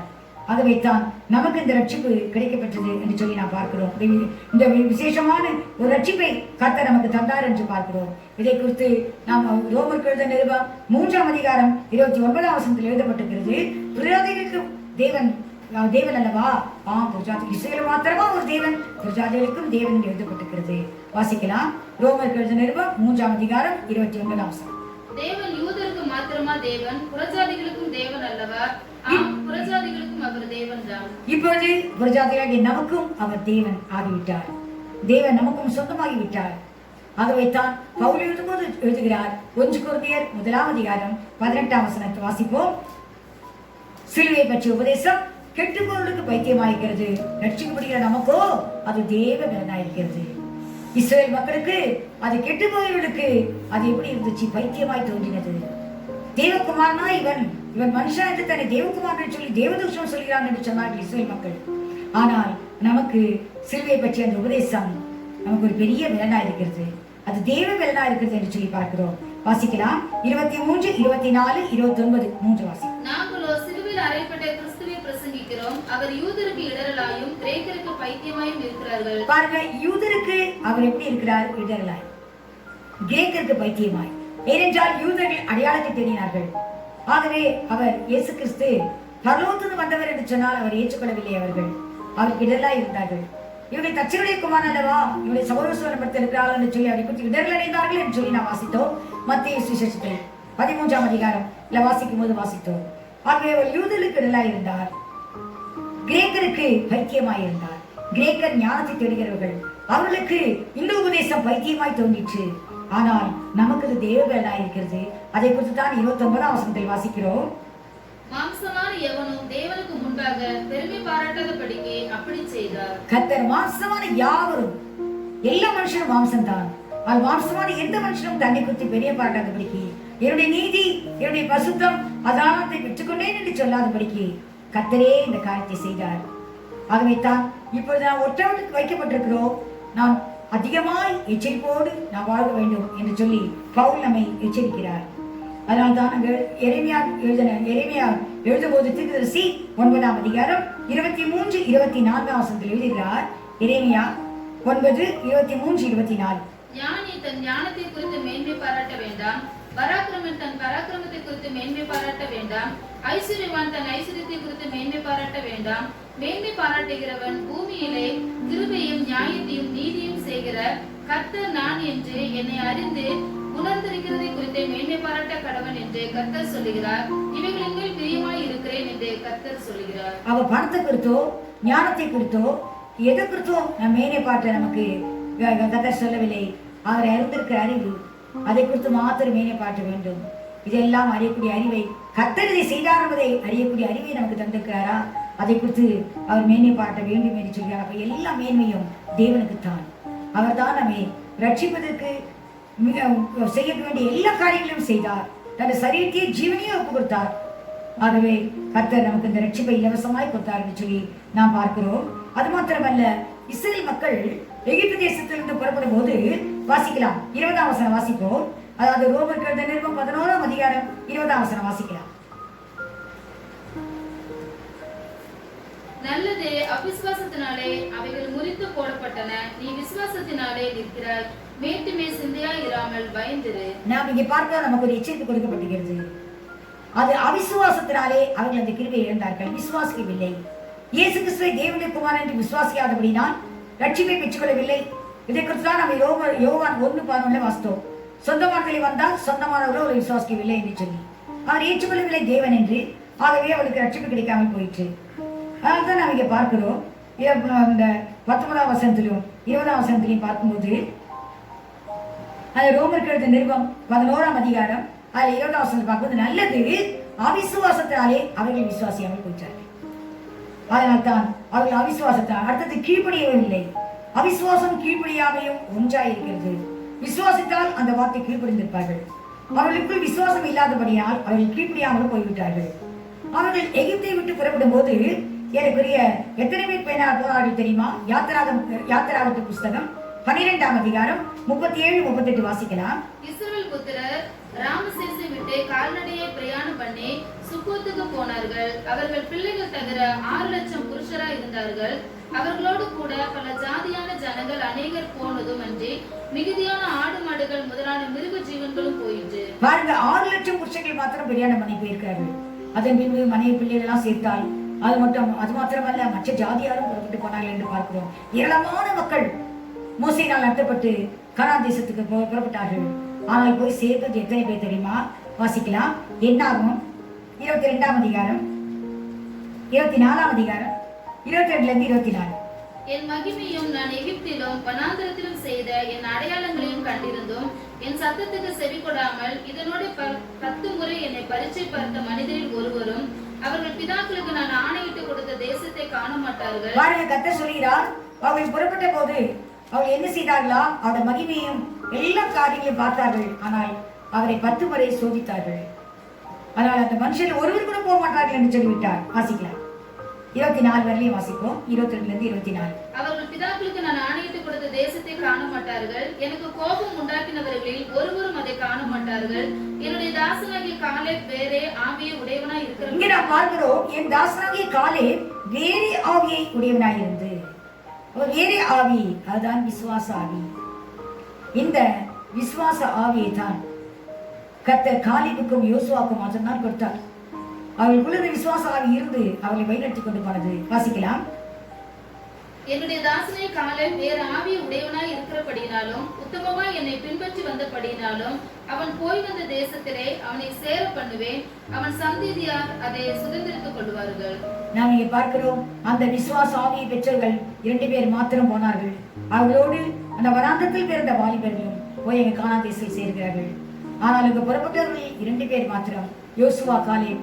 என்றால் விசுவாச ஆவி அவர்களுக்குள் இருந்தது.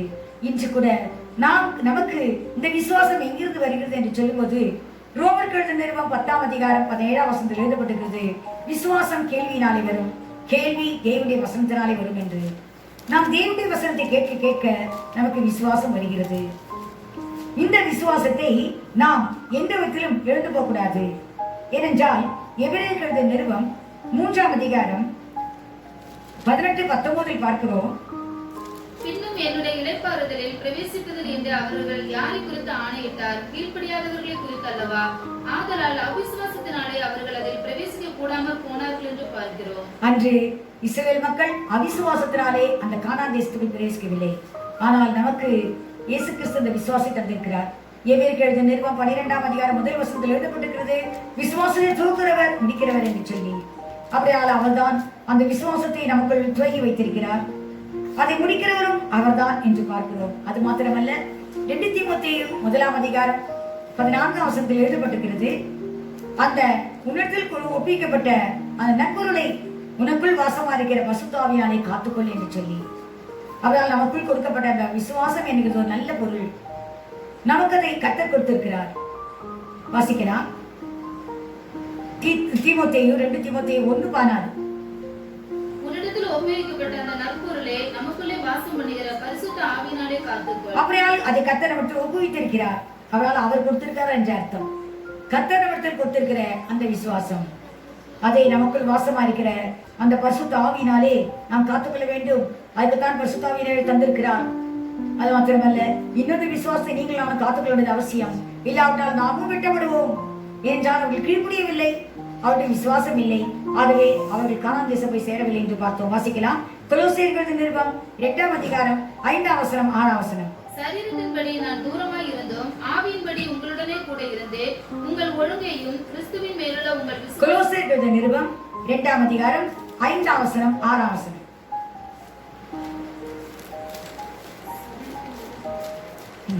சரீரத்தின்படி நான் தூரமாய் இருந்தும் ஆவியின்படி உங்களுடனே கூட இருந்தேன். உங்கள் ஒழுங்கையும் கிறிஸ்துவின் மேலுள்ள உங்கள் விசுவாசத்தின் உறுதியையும் பார்த்து சந்தோஷப்படுகிறேன். ஆகையால் நீங்கள் கர்த்தராகிய கிறிஸ்து இயேசுவை ஏற்றுக்கொண்டபடியே, நாம் இங்கே பார்க்கிறோம், நீங்கள் கர்த்தராகிய இயேசு கிறிஸ்துவை ஏற்றுக்கொண்டபடியே அவருக்குள் வேர் கொண்டவர்களாகவும் அவர் மேல் கட்டப்பட்டவர்களாகவும் அவருக்குள் நடந்து கொண்டு, அப்படினால் நாம் போதிக்கப்பட்டபடியே அவருக்குள் நாம் வேர்கொள்ள வேண்டும். இயேசு கிறிஸ்துக்குள் வேர்கொள்ள வேண்டும். அந்த அன்பின் வேர் நமக்குள் ஆழமாய் செல்ல வேண்டும். அவருக்குள் வேர் கொண்டவளாய், அவர் மேல் கட்டப்பட்டவளாய், வேர் அவருக்குள் செல்ல வேண்டும்.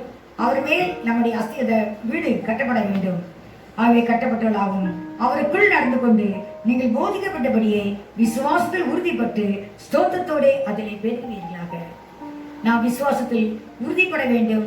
கர்த்தரை ஸ்தோத்திரிக்க ஸ்தோத்திரிக்க நமக்குள் இருக்கிற விசுவாசம் பெருகும். ஆகவே தான் விசுவாசத்தில் பெருகுவீர்களாக என்று சொல்லி எழுதப்பட்டிருக்கிறது.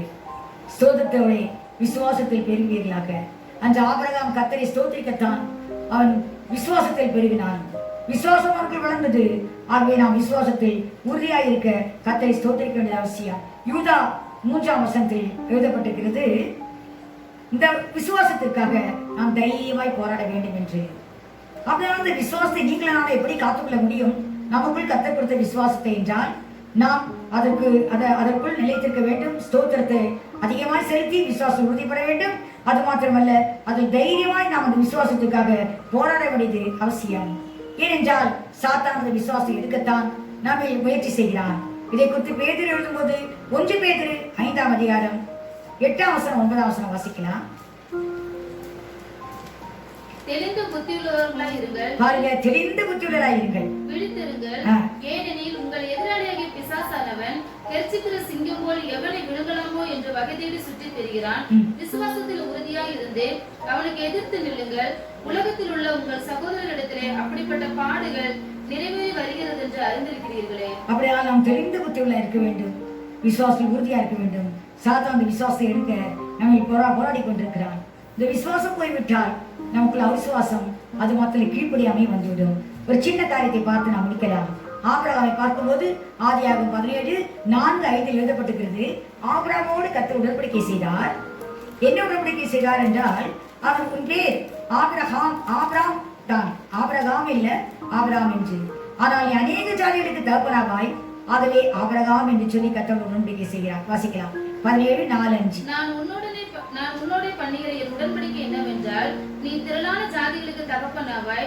இனி உன் பேர் ஆபிராம் என்னப்படாமல் நான் உன்னை திரளான ஜாதிகளுக்கு தகப்பனாக ஏற்படுத்தினபடியால் உன் பேர் ஆபிரகாம் என்னப்படும். 15-16 வாசிப்போமானால் சாராளையும் பார்த்தான் சொல்கிறார்.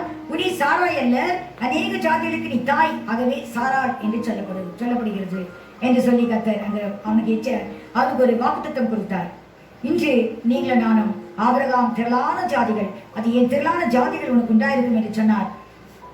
அதை பார்க்கும்போது கலாத்தியர் நிருபம் 3ஆம் அதிகாரம் 14ஆம் வசனத்தில் எழுதப்பட்டிருக்கிறது. கலாத்தியர் 3:14.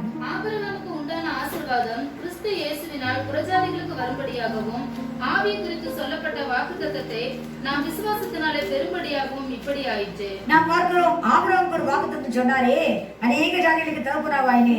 அந்த வாக்குத்தத்தம் என்றால் கிறிஸ்துவின் சந்ததி என்றால் பரிசுத்த ஆவியை கிறிஸ்துவின் மூலம் நாம் பெற்றுக்கொண்டோம். புறஜாதிகளாகிய நாம் எந்த ஆராதனை இல்ல, வாக்குத்தத்தம் உடன்படிக்கைகள் இல்ல, நியாயப்பிரமாணம் இல்ல, மகிமை இல்ல, எந்த ஆசீர்வாதமே நமக்கு இல்ல. ஆனாலும் கர்த்தர் கிறிஸ்துவின் மூலமாய், கிறிஸ்து வந்த பின்பு கிறிஸ்துவின் மூலமாய் அந்த ஆசீர்வாதம், ஆவிக்குரிய ஆசீர்வாதத்தை நமக்கு தந்தார். ஆகவே தான் புறஜாதி நமக்கும் கர்த்தர் அந்த ஆசீர்வாதத்தை கொடுத்தபடினால் நாமும் இன்று ஆபிரகாமின் பிள்ளைகளாயிற்றோம். அநேக ஜாதிகளுக்கு, இஸ்ரேல் ஜாதிக்கு இஸ்ரேலுக்கு மாத்திரமல்ல, யூதர்களுக்கு மாத்திரமல்ல, அநேக ஜாதிகளுக்கு தகப்பனாவாய் தாயாவாய் நீ. இன்று அவள் தான் மேலான எருசலேம் என்று சொல்லப்படுகிறது சாராள். ஆகவே தான் நாம் இங்கே பார்க்கும்போது கடைசியாய் நமக்கு எச்சரிப்பை கொடுக்கிறார். கலாத்தியர் 3ஆம் அதிகாரம் 28ஆம் வசனம் 29ஆம் வசனத்தில் பார்க்கிறோம். யூதன் என்றும் கிரேக்கன் என்றும் இல்லை, அடிமை என்றும் சுயாதீனம் என்றும் இல்லை, ஆண் என்றும் பெண் என்றும் இல்லை, நீங்கள் எல்லாரும் கிறிஸ்து இயேசுவுக்குள் ஒன்றாய் இருக்கிறீர்கள். நீங்கள் உடையவர்களானால் ஆபிரகாமின் சந்ததியாராயும் வாக்குத்தத்தத்தின்படியே சுதந்திரராயும் இருக்கிறீர்கள். நாம் கிறிஸ்துவினுடைய பிள்ளைகளாய் இருப்போமானால் நாம் இயேசு கிறிஸ்துவை கற்றுக் கொண்டிருக்கிறோம், நாம் அவருடைய ஆவியை பெற்றிருக்கிறோம். ஆகவே நாம் கிறிஸ்துவனுடையவர்களாய் இருப்போமானால் நிச்சயமாய் ஆபிரகாமுடைய பிள்ளைகள், ஆபிரகாமுடைய சந்ததி என்று நாம் பார்க்கிறோம். ஆகவே நாமும் இஸ்ரேல் மக்கள். ஆகவே தான் நாம் ரோமர் 3:29 வாசித்தோம். அவர் இஸ்ரேலுக்கு மாத்திரம் தேவன் அல்ல, புறஜாதிகளுக்கும் தேவன் என்று. ஆகவே தேவன் நமக்கும் சொந்தமாகிவிட்டார். ஆகவே நமக்கு கடைசியாய் நமக்கு எழுதப்பட்டிருக்கிற அந்த வார்த்தை 20ஆம் வசனத்துல, நல்லது அவிசுவாசத்தினாலே இவை முறித்து போடப்பட்டன, நீ விசுவாசத்தில் நிற்கிறாய், மேட்டிமை சிந்தையாயிராமல் பயந்து. ஆகவே நாம் பயந்திருக்க வேண்டியது அவசியம். மேட்டிமையான இந்த சிந்தை நமக்கு அவசியம் இல்லை. ஏனென்றால் நம்ம அதுக்கு தகுதி அல்ல, நாம் எதுவுமே செய்யல. கர்த்தர் கிருபையாய் நம்மை ரட்சித்து அந்த கிளைகள் இருந்து எடுத்து நல்ல ஒலிவ மர கிளைகளாய் நம்மை ஒட்டி வைத்திருக்கார். நல்ல ஒலிவ மரத்துடைய வேருக்கும் கொள்மைக்கும் நாம் பங்காளிகளாய் இருக்கும்படியாய். ஆகவே நாம் செய்ய வேண்டிய கடைசி காரியம் பிலிப்பியருக்கு எழுதின நிருபம் 2ஆம் அதிகாரம் 8ஆம் வசனத்திலிருந்து 12ஆம் வசனம் வரை வாசிப்போம். அவர் மனுஷ ரூபமாய் காணப்பட்டு மரண பரியந்தம், அதாவது சிலுவின் மரண பரியந்தமும் கீழ்ப்படிந்தவராகி தம்மை தாழ்த்தினார். ஆதலால் தேவன் எல்லாவற்றிற்கும் மேலாக அவரை உயர்த்தி இயேசுவின் நாமத்தினால் வானோர், பூதலத்தோர், பூமியின் கீழானோருடைய முழங்கால் யாவும் முடங்கும்படிக்கும், பிதாவாகிய தேவனுக்கு மகிமையாக இயேசு கிறிஸ்து கர்த்தர் என்ற நாவுகள் யாவும் அறிக்கை பண்ணும்படிக்கும் எல்லா நாமத்திற்கும் மேலான நாமத்தை அவருக்கு தந்தருளினார். ஆதலால் எனக்கு பிரியமானவர்களே, நீங்கள் எப்பொழுதும் கீழ்ப்படுகிறபடியே நான் உங்களுக்கு சமீபமாய் இருக்கும் பொழுது மாத்திரமல்ல, நான் தூரமாய் இருக்கிற இப்பொழுதும் அதிக பயத்தோடும் நடுக்கத்தோடும் உங்கள் ரட்சிப்பு நிறைவேற பிரயாசப்படுங்கள். இங்கு பவுல் பிலிப்பு சபைக்கு எழுதும்போது எழுதுகிறார், இயேசு கிறிஸ்து தேவனுடைய குமாரனாய் இருந்து கூட மரணபலியிலே நம்மை தாழ்த்தினார். அதனால் தேவனவரை எல்லா நாமத்துக்கு மேலாக உயர்த்தினார். ஆகவே நாமும் இங்கே கீழ்ப்படிந்து நாம் நமக்கு கொடுக்கப்பட்ட ரட்சிப்பை அதிக பயத்தோடும் நடுக்கத்தோடும் இந்த ரட்சிப்பு நிறைவேற பிரயாசப்படுவது அவசியமாக இருக்கிறது. ஆகவே நாம் பயத்தோடு நடுக்கத்தோடு அந்த ரட்சிப்பு நிறைவேற நாம் பிரயாசப்படுவோம். கர்த்தர் நம்மை ஆஸ்வதிப்பாராக. ஆகவே நாம் மேட்டிமை சிந்தியாராமல் கர்த்தருக்கு பயந்திருந்து நாம் ரட்சிப்பை காத்துக்கொள்வோம். விசுவாசத்தோடு இருந்து கீழ்ப்படிந்து அந்த கானான் தேசம் போய் சேர நம்மை காத்துக்கொள்வோம். கர்த்தர் நம்மை ஆஸ்வதிப்பாராக. பேசலாம், ஜெபிக்கலாம். ஸ்தோத்திரம் கர்த்தாவே, உமக்கு ஸ்தோத்திரம் ஸ்தோத்திரம் ஸ்தோத்திரம் கர்த்தாவே. பரிசுத்த ஆவியானவரே, எங்களோடு பேசின கிருபைக்காய் கர்த்தரை நாங்கள் ஸ்தோத்திரிக்கிறப்பா. ஸ்தோத்திராஜா, இஸ்ரேல் மக்களை கர்த்தர் ஆண்டவரே ஸ்தோத்திரிக்கிறப்பா. நல்ல ஒலிமத்தின் கிளைகள் அவளை கர்த்தர் வெட்டி விட்டப்பா. ஸ்தோத்திரம் கர்த்தாவே, ஸ்தோத்திரம். காற்றொலி மரமாகிய எங்கள் கர்த்தாவை ஸ்தோத்திரிக்கிறப்பா. அந்த இடத்துல ஒட்டி வைத்திருக்கிறப்பா. ஸ்தோத்திரம் ஆண்டவரே, நாங்கள் மேன்மை பாராட்டுவோம், பெருமை பாராட்டுவோம், எந்த இடத்திலும் தகுதி இல்லப்பா. நாங்கள் செய்த நீதியின் கிரியை நிமித்தம் நாங்கள் இந்த ரட்சிப்பை பெற்றுக் கொள்ளவில்லை அப்பா. ஸ்தோத்ராஜா, காற்றிலே மரத்திலிருந்து நாங்கள் வெட்டப்பட்டு சுயமொழிய மரத்தின் கிளைகளுக்கு நாங்கள் கர்த்தாவை பங்காளிகளாயிருக்கிறோம். ஆகவே நல்ல ஒரு மரத்தின் வேருக்கும் சாரத்துக்கும் எங்களை பங்காளியாக்கி வைத்திருக்கிறப்பா. ஸ்தோத்ராஜா, ஆகவே எல்லாவற்றையும் செய்த கர்த்தரை மாத்திரம் நாங்கள் மேன்மை பாராட்ட கடமைப்பட்டிருக்கிறப்பா. ஸ்தோத்ராஜா, எங்களுடைய கிரியை குறித்து அல்ல, கர்த்தரை குறித்து மாத்திரம் நாங்கள் மேன்மை பாராட்டி உண்மையே உயர்த்த நாங்கள் கடமைப்பட்டிருக்கிறோம். கர்த்தருக்கு கொடுத்த ரட்சிப்பை நாங்கள் பயத்தோடும் நடுக்கத்தோடும் பற்றிக்கொண்டு அந்த ரட்சிப்பை நிறைவேற பிரயாசப்பட எங்களை ஒப்புக் கொடுக்கிறோம். இதை கேட்கிற யாவரையும் என் தேவன் ஆஸ்வதிப்பையாக, அவருடைய ஆத்மாவுக்கு பிரயோஜனமா இருக்கும்படியால் கர்த்தருடைய தேவையை சந்திப்பீராக. கர்த்தரை பரிசுத்த நாமம் மையப்படுத்தும். கர்த்தரை தாழ்த்தி ஒப்புக் கொடுக்கிறோம். கர்த்தருக்கு மட்டுமே துதிகர மகிமை செலுத்துகிறோம். இயேசு கிறிஸ்துவின் நாமத்தில் ஜெபிக்கிறேன் ஜீவனுள்ள பிதாவே, ஆமென். Lord, for saving my soul. Thank you, Lord, for making me whole. Thank you, Lord, for giving to me thy great salvation so full and free. Stotram Nada Rachipike